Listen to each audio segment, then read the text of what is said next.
Hello, everybody. Welcome to the Apparent Voice. Welcome to our show today. I am your host, Bernita Bradley, and this again is the Apparent Voice, sponsored by the National Parent Union. And today we have a wonderful show lined up. So everybody knows that this year we are completing the census, right? And our 2020 census in Detroit particularly is very low, very low. The census has been tied to all type of conversations around why people should and choose not to complete the census. But today I wanted to bring on Teresa Mitchell, who is a longtime friend of mine, former boss and advocate for families in the city of Detroit, as well as she has taken it upon herself to really push people completing the census. I have one view of completing the census. She has several views of completing the census. And I think part of hers is the same that I have, that also. But I didn't want to just have a census show and just like have some people from the state talking about census. I wanted a community organizer talking about census and go to the pros, right? And so without any further ado, Teresa Mitchell joins me.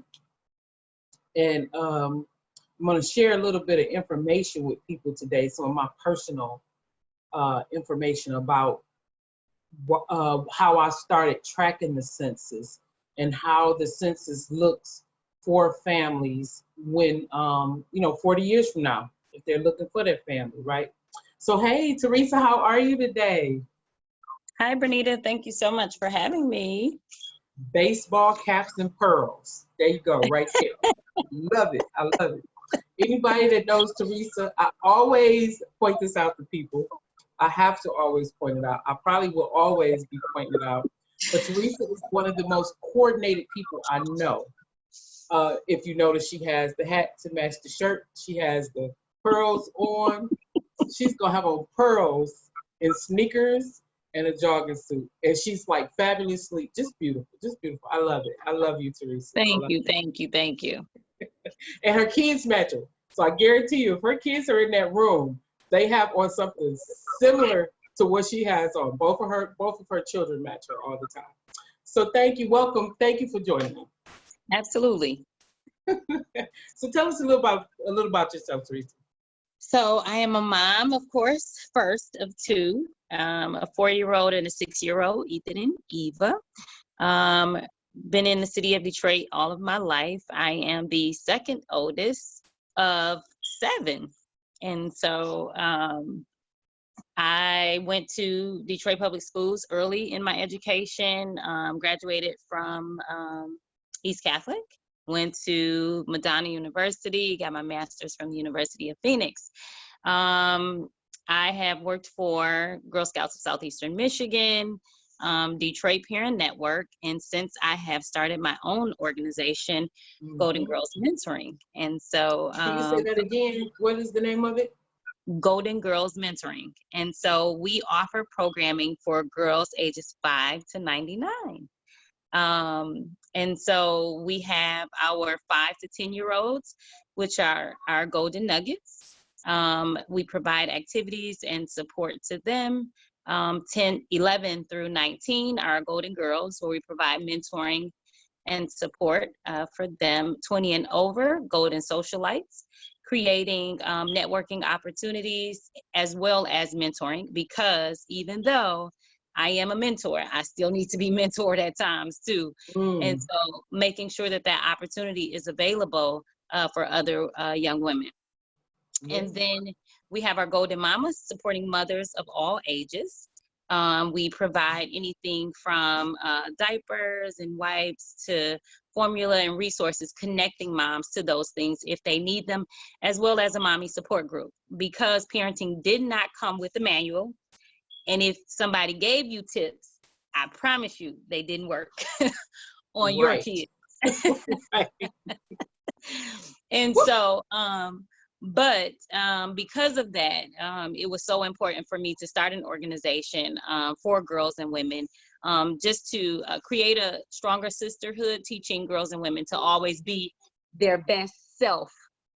And so that is who we are. Oh, our I almost forgot, our older, more mature women are mentored by our younger teens. And so our grandmothers get, no, you cannot. I apologize, guys. Okay. Our older, more mature women are mentored by our teenagers, keeping them young and in the know. Okay. Look, I thought you were saying it backwards, but you said keeping them young. Okay, okay. I Yeah. like that. I like that. Okay. Okay, but that's a part of that old-fashioned like values that communities lost somewhere. Like Yeah. the older people sat with the younger people and they had conversations, right? Yep. Intertwine and intergenerational interactions, right? Yeah, and so it was absolutely important for me because, like, I had my grandmother um, up until I was 27 years old, and there's so many young women that never had the opportunity to experience a grandmother or even a great grandmother. I had my great grandmother for the first 11 years of my life, which were awesome. I Mm. learned so much from her. And so being able to give young women the opportunity to have the influence of a more mature woman, a grandmother, to sow into their lives means so much to me. Mm. Wow, wow, wow, wow. So what made you get into, like, so you have your own show, right? That Mhm. you produce like a couple of times a week. What are those days? So I had to take a break for a minute because I got a little exhausted because I was waking up, in a frenzy trying to get things done. So I had to take a break, but we'll be back. But we do them on Saturday morning and Saturday evening. We also do a Monday praise mix where we encourage folks during that session to complete the census as well. And then on Wednesday.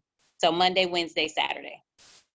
And what kind of like prompt you to do it? Because I know you don't work for the census, right? You are engaged in community every day, all the Yeah. time. What prompted you to do it? So number one, the 2010 count was extremely low. And so Mm. we lost quite a bit of money because people just weren't reporting for whatever reason, or the population decreased, honestly. But even with the population decreasing, people still did not report those numbers. But myself and a couple others just were interested in making sure that the community was in the know as to what it actually is and not allowing people to assume what it was and that they're trying to track them for whatever reason. Because the truth of the matter is, Bernita, is if they wanted to know where you are, they know because you filed your Yeah. taxes, Yeah. you are on social media, you know, you have social media accounts, all of these different things, you're ordering from Amazon, all of these things, they can Things people find you. don't think about, right? Yeah, they're not using it as a tracking mechanism in the way that people think. They just need to know how many people are in every single household so that the right amount of money can be allocated to our state. That's it. And so because we lost out, there were so many things. And like I said, I'm a mom. I know that some of those funds go to education. Mm. So the programs that I would like for my son and daughter to be a part of may not be available because we're not completing it, making sure that that $5,000 per person is allocated. Yeah. And we didn't had enough funding issues with our schools, right? Absolutely. And when you talk about assumptions, so can you speak a little bit more about that? So I was in a meeting a couple of months ago with before the pandemic. We were in a focus group meeting, and we had a large population of which I was surprised. They were more seasoned people, older people, who were having a conversation of why they are not completing the census. And then we had some younger people. It seemed like around my age, the 50-year-olds and stuff was kind of like, we gonna complete the census. But I was shocked that the older people weren't. So some of the assumptions that people have, what are some of those? So some of the assumptions is, of course, they want to know where you are. Like I said, I started with that. Mm-hmm. They know where you are, so you can blow that one out the water. Okay, cancel that one. Yeah. Another assumption is kind of that they really just want to keep tabs on you, and that it's impossible for them to do that. And the reason it's impossible because it tells you that the census is confidential. They think that the information is going somewhere else, and it's not. It only goes to the Census Bureau. And so they're not sharing this information with anyone else. And so I think that's a part of it. But I do know that just from a conversation that I had with an older woman, she received a phone call from someone which made her skeptical about completing it, because people are trying to get individuals' information over the phone. And so Due to COVID, they're not, yeah, if they're not calling you and they're not stating the information to you and just getting you to confirm, then you shouldn't be sharing your information. So I could absolutely understand why one would say, yeah, no, I'm not going to do that, because there are individuals that are making phone calls because they can't go door to door right now. And so it is extremely important that, you know, if someone does contact you, they are going to have the information that they need. But they're only asking 9 questions. And those 9 questions does not include any hardcore personal information. And when I say hardcore personal information, I mean like your social security number, things like that. It does not. It does not even ask your birthday. I guess it does because it asks for your age. But it really only asks your name, your age, your gender, ethnicity, race, the number of people in your home. Is there anyone else in your home? Because we all have family members sometimes that have to come and stay with us until whenever, but we want to count them. We definitely want to count them. If you own or if you rent your home, and then your phone number. Those are the only questions that are being asked. So if someone asks you something outside of that, I wouldn't share the information either. And because the older population is sensitive to what we call it today, scammers, they're not going to share their information, and they're not going to complete it. Most of them, because right now you hear you can do it online, they may not be tech savvy. So guess what? I ain't doing it. Yeah. And so, but in response to that, there is, you can do it not just online. That was the initial push, because it was like, hey, let's get however many people we can to do it online. But you can also call over the phone and get it done, in addition to completing the mailer that was sent to you. Okay. So there were 3 ways to get this done. So do you know, like if there's a campaign to ask people like to help their elderly family members or something like that to possibly complete it? Absolutely. So there was a campaign, 20 for 20. So they were asking individuals to do tag, call, text 20 people in their contacts and tell them to complete the 2020 census. But I do know that there are some churches that are specifically targeting their mature population to get the census completed. That is a secure way to get them to do it, where they don't feel like they're sharing their information with someone that they don't trust. Okay. Okay, I like that. I really like that. So there are initiatives that are happening to support the mature population or the senior population to get it done.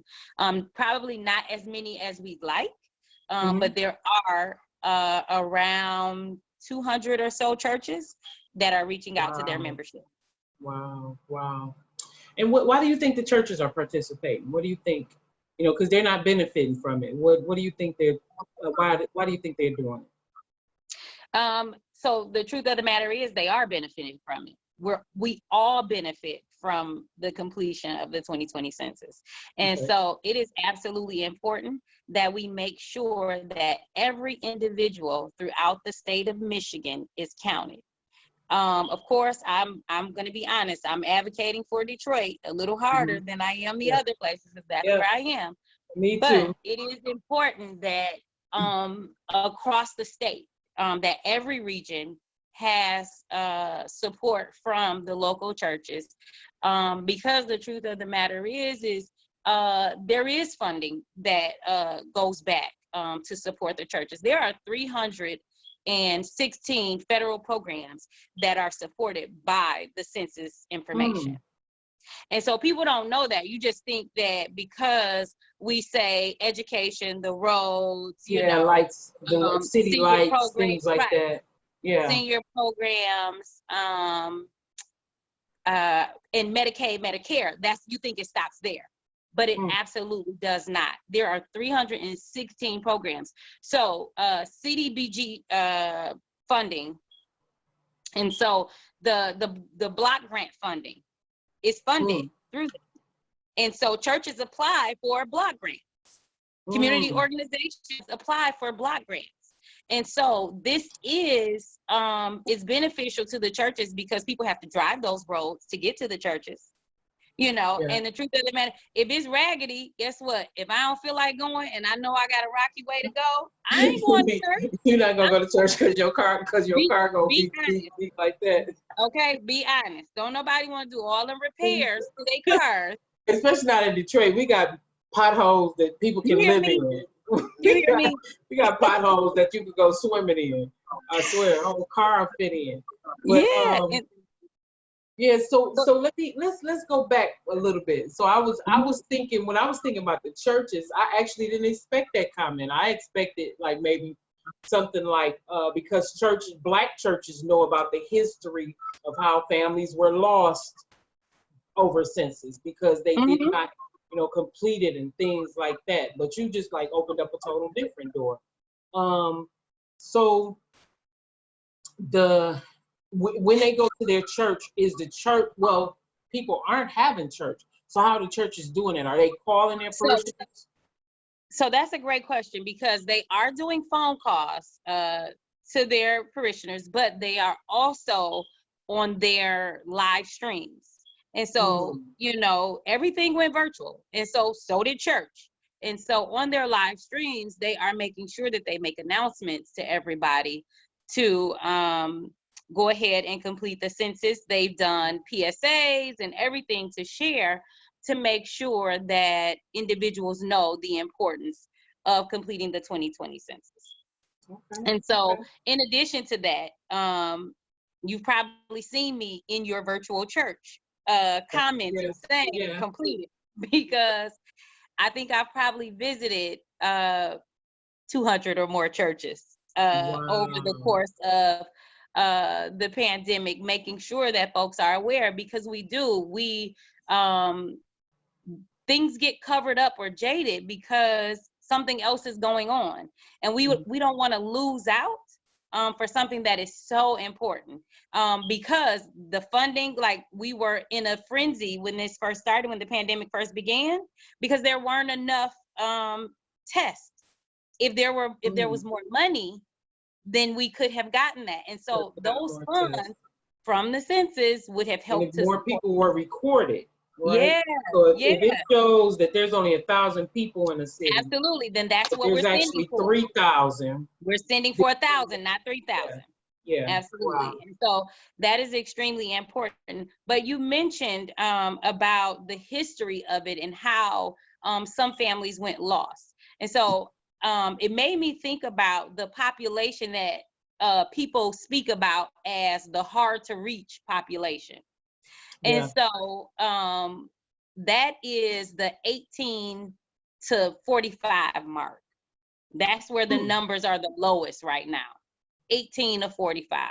Is it? And so, and so we need to make sure that we're helping to educate our younger folks on what it is and why it's important. And so I've began to have conversations with millennials to say, hey, what do you know about it? You know, why do you think other millennials aren't completing it? And so it's really something that we have to do. And so, but you have to meet them where they are too. And so we started with churches, but the truth of the matter is, Bernita, they're at the dispensaries. Right. And so if we don't get the dispensaries on board to say, okay, we'll pass out a card and tell them to complete the census too. You know, we're missing a large population of people. We can't just stop with the folks that we know are going to do the work and are going to advocate. We have to push the limit and go to those and say, hey, you know, this benefits you too. And get them in the game as to promoting and making sure that everyone is counted as well. Yeah. And so another group that's hard to reach would be considered the homeless population, right? Absolutely. Because they don't have a house, right? So I know that the city had an initiative, and you may know more about it, but they were reaching out to the homeless to try to get an account for them, whether they visited shelters or get information from the shelters about people who may have come in. And do you know anything more about what they're doing and how that's going? Like, because a lot of our homeless population are young people and returning citizens and vets. Right. And so there is a particular campaign to help support individuals that are homeless. But then again, there's that population of folks that are homeless but don't really consider themselves homeless and then don't get counted. Yeah. Because they're staying with someone, because I'm staying with you and I don't really live here for real. I'm just here for a minute. So you don't count them in that number. We want them to be counted. They are a part of your household until they leave, especially when you complete that census form, whether it's online, over the phone, or you send it back in. Everybody that is residing in your home for more than 4 weeks, count them. Yeah. Count them. Yeah. Absolutely. But they're and so people would think, well, I'm homeless, I don't have a home, so I can't be counted, but you absolutely can. If when you go online, and this is for anybody, you know, that may still have access to a device that can see this, there is a space for you to go on there and click if you are homeless or don't have an address. It doesn't say homeless, it just says doesn't have an address.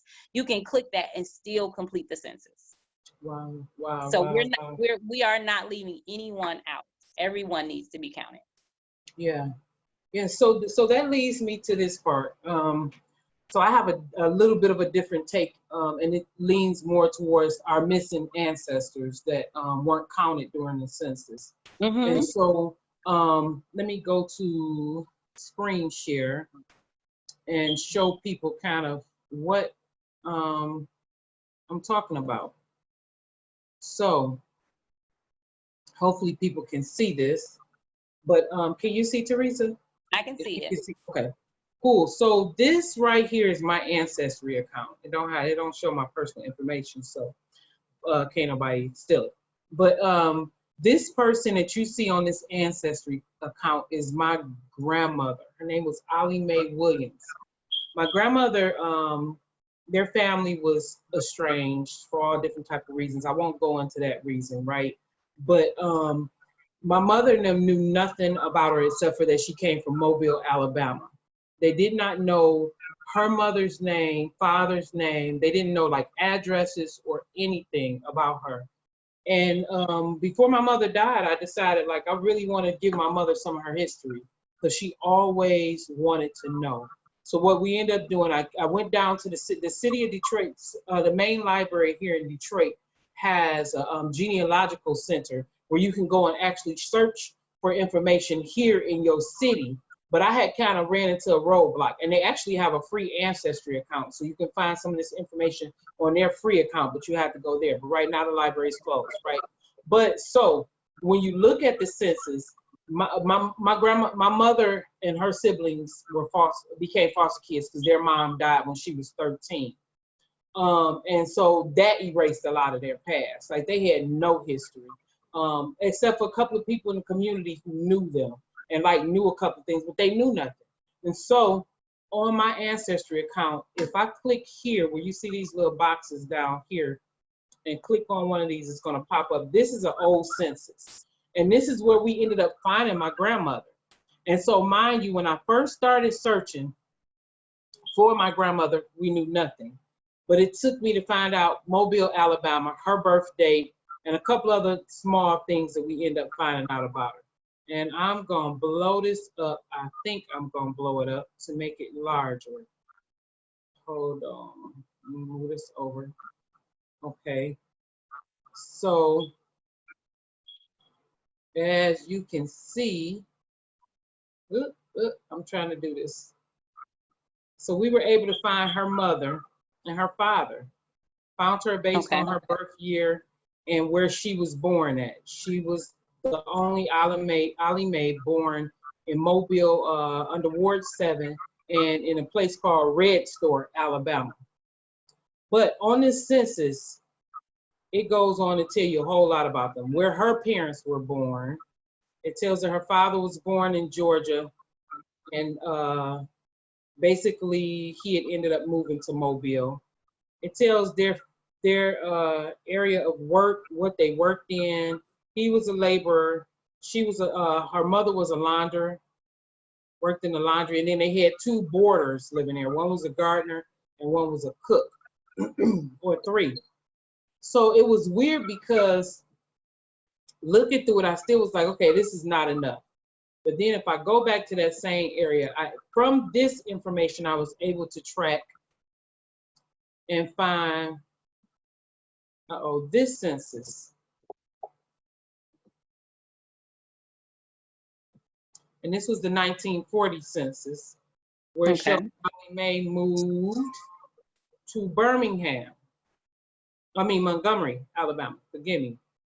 So Allie Mae moved to Montgomery, Alabama, and she had lived there for a little while, but it shows some information about her.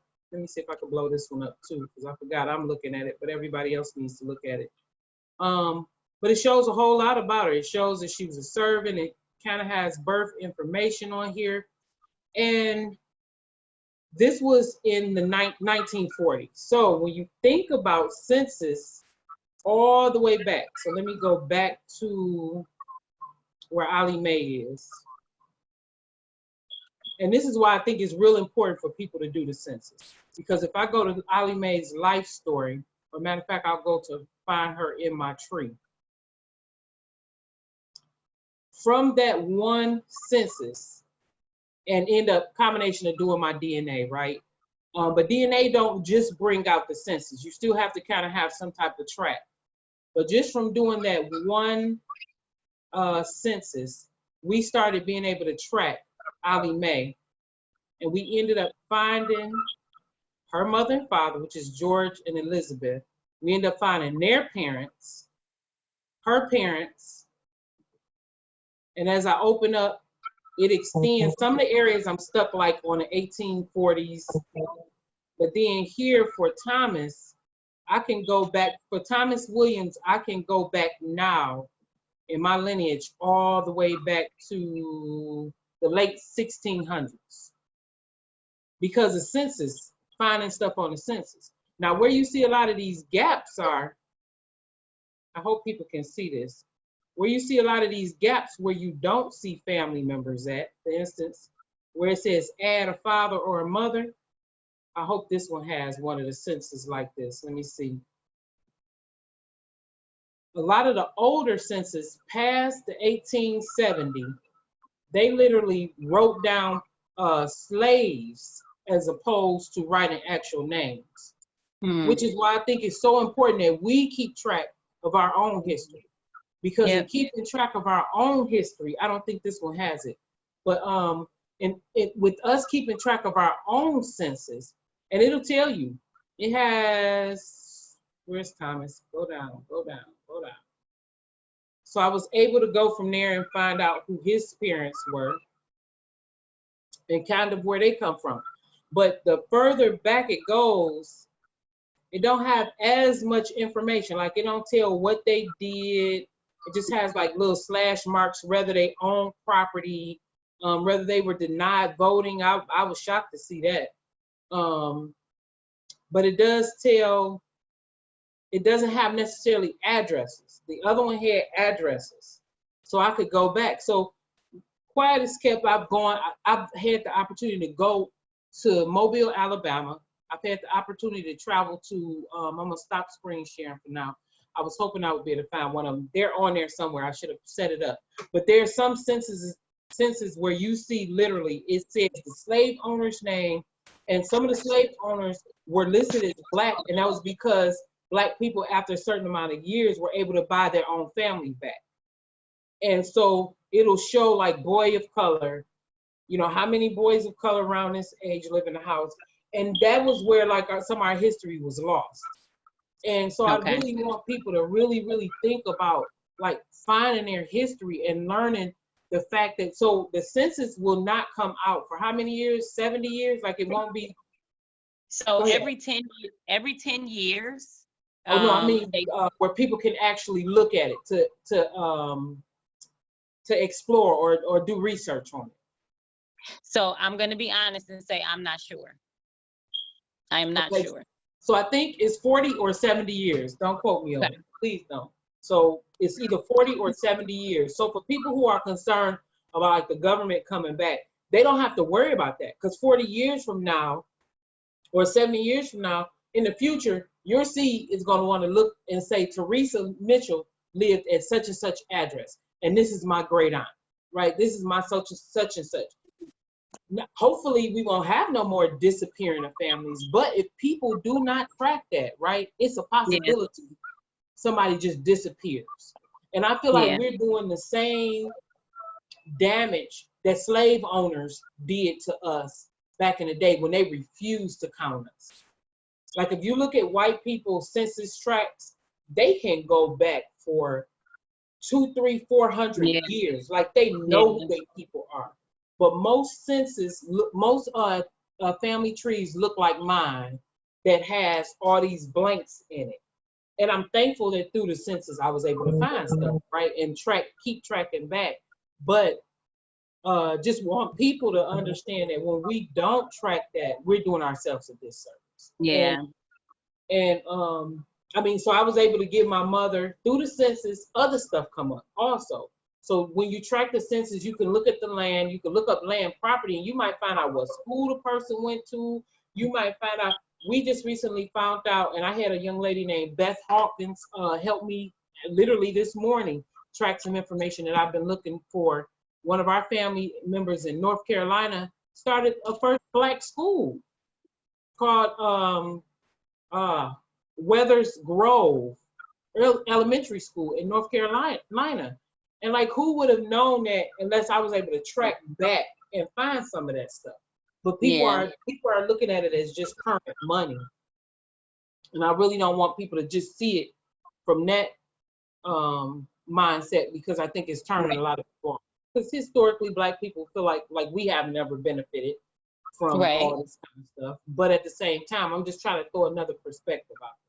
Yeah, no, that's a great perspective to put out there for people to see it from a different light, as a way to be able to go back and see, you know, what their forefathers, grandmothers, great grandmothers, and so far. Oh, you went on mute. Contributed to the community. Yeah. And their family. Yeah, and everybody. I mean, I think about my mother and them. Like when they went to foster care, they lost everything, so they had nothing. Yeah. Like, they didn't even have their mom's Bible to. You know, they were real young, so they wasn't thinking about looking in mom's Bible and finding some old names. Because remember, you used to could look in the Bible and they said who was born. In the back, you had when everybody was born, and then phone numbers and all that stuff. Absolutely. Yep. And so so I just want to put a plea out there to people to make sure you complete the census. Make sure that you go on and just think about that, if for no other reason.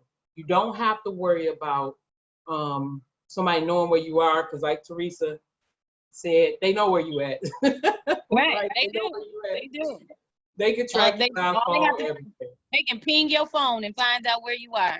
Right, right. And so with that, I mean, I really just want people to think about our future generations, your great great grandchildren one day may be looking for you. And I don't want it to be by our hands that we Yeah. didn't track it. And the other thing is, I know a lot of people were saying on the census, well, you don't have to put names on there. I'm asking people put names. I put full names of my kids on there. I put my nieces who had been recently staying here on there. So it's tracked. So people will know that these are the people who live in this household, and they can go back and see that Bernita Bradley and her children lived here. And yes, they did own this property, right? That's another thing. So here's another side, reparations. So I like to talk about those reparations with people. Like if you don't know where you come from, there may be a block to reparations because you can't prove who you own. On those census, the further you go back, you can find a slave owners living right next door from your family. So you find out like who were your former slave owners, who were those who lived on the block from there, and kind of track back. You find out where those surnames come from. Mm-hmm. And let me see if I could show just this real quick. That's what I should have showed. Let me see. So under Thomas Williams, this is him and his father and his mother when he was a kid. But if you look up here, the white family that is above them are the slave owners. They were literally the slave owners. Oh, here they go. I think I passed them up. They were the slave owners who lived on the same block as them. This is the 1870. They were former slave owners right up in here. And so I'm wondering where Roach come in on my family lineage, because I couldn't find any Roach names. But here they were right here. They were right next door from my Black family members, my Black ancestors. And so it's just being able to track that kind of stuff. And I want us to really be able to track that. and which means not only are the Roach family where they are former slave owners, but at some point one of them had relations with my family to make my family be related. Right? So yeah, so that's pretty much it. I thank everybody for being on the show, and I would like for you, Teresa, to share any information you want to share with them, how they can reach you. If it may be somebody who wants you to come on their social media platform or come to their church or their business meeting, wherever families communicate or migrate, whatever. Right now, socially, please invite Teresa to come and do it. Please. So go ahead, Teresa. Please. So you all can reach me at goldengirlsmentoring.com at gmail.com, goldengirlsmentoring@gmail.com. You can also visit our website, goldengirlsmentoring.org. Yep, yes. And so I did not give the phone number out for census completion when I was talking, so I do want to give that. If anybody wants to complete it via phone, you can do that at 844-330.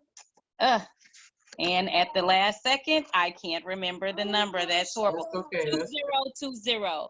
Again, that's 844-330-2020.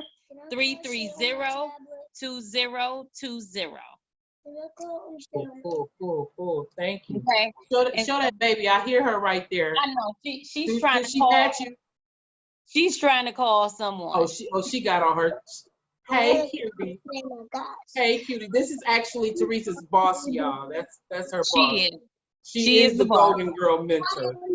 She's probably the oldest person in the group. Thank you, Teresa, so much for coming on. And thank you for all the hard work that you're doing around the census and everything else that you're doing. Like, that's just one drop in the bucket of the work that you're doing, right? But please invite Teresa to your programs and to talk to parents about why they should, and blow some of the misconceptions out of the water. Some of it may be factual stuff that people believe, but we're giving you several different reasons why you should complete the census. And we don't want our communities to suffer both economically or heritage-wise, Absolutely. lineage-wise, by not completing the census. And with that, I thank you for joining us today. This has been the Aparent Voice. I would love for people to go in and share and like this this show. And also reminder that National Parent Union has, I believe it's 9 other shows now, different times throughout the week. So please check out the National Parents Union. Find out what we're about. Find out what our beliefs are and our values are. A strong organization that's wrapping its arms around parents across the country. And we would love for you to be a part. Like the page, join us, learn about us, and eventually become a part of the National Parent Union. We actually have a representation in every state and Puerto Rico across the United States. And we would love for you to join in. Thank you again. Thank you, Teresa. Love you. Love the kids. And you guys have a beautiful rest of your hot day. Stay hydrated, stay safe. Remember, wear masks, social distance, and enjoy your day. All right.